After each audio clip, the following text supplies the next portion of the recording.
Hello, this video is for Chemistry 151, Lab 7, Sugar Content of Drinks.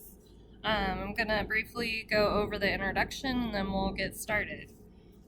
So from a chemical perspective, fruit juices and sodas are essentially sugar water solutions. Sugar added to the water makes the solution denser than pure water. In other words, a cup of pure water weighs less than a cup of sugar water. Increasing the amount of sugar in the sugar water solution results in an increase in the density of the solution. Therefore, by measuring the densities of sugar water solutions, you can determine the amount of sugar present in fruit drinks and sodas. A hydrometer is an instrument used to measure the density of a solution. The hydrometer measures the density of the solution by the depth of the resting free-floating position. When it's dropped into a low-density solution, the device will sink and come to rest at a low position without touching the bottom. When it's dropped in a high-density solution, it floats near the surface. So you might be familiar with hydrometers if you have ever made beer yourself or a friend has, because they use that to determine how much alcohol is in the beer.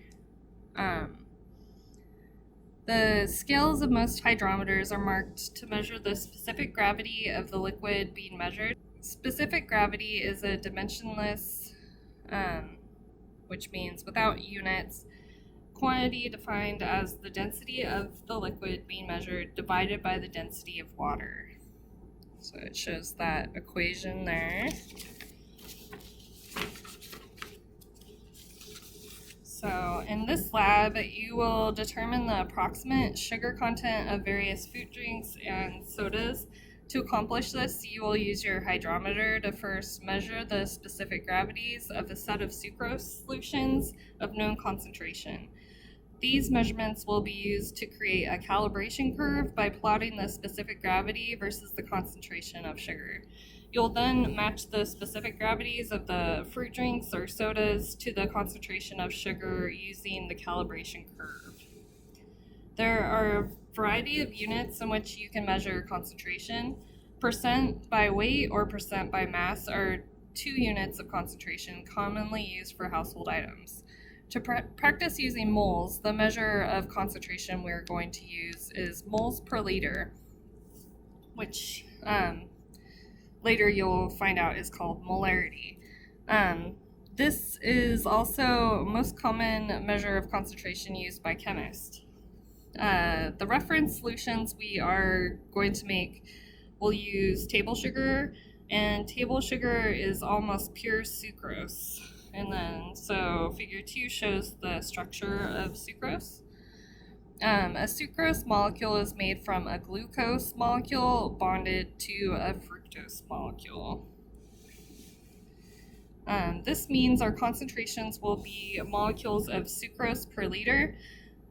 This will add some error into our experiment since the sugars in commercial beverages are usually a mix of sucrose, glucose, and fructose. Even with this error, however, we will accurately determine what drinks have the most sugar and which have the least. To accurately make sugar solutions of known concentration, you will use a piece of glassware called a volumetric flask, which looks like this.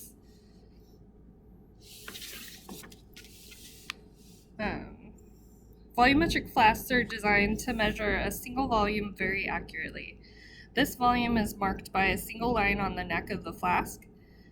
Because the neck is relatively thin, small changes in volume cause large changes in the level of the meniscus of the neck. The solute, which is table sugar in this lab, is first placed into the volumetric flask.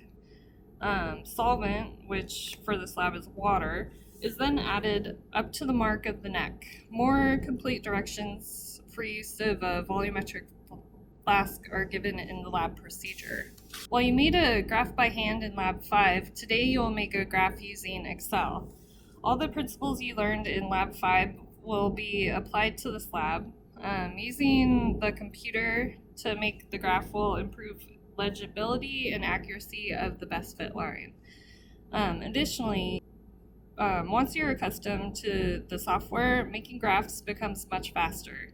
Learning to graph using computer software is an important preparation for the 200 level chemistry labs in which you'll make graphs on a regular basis.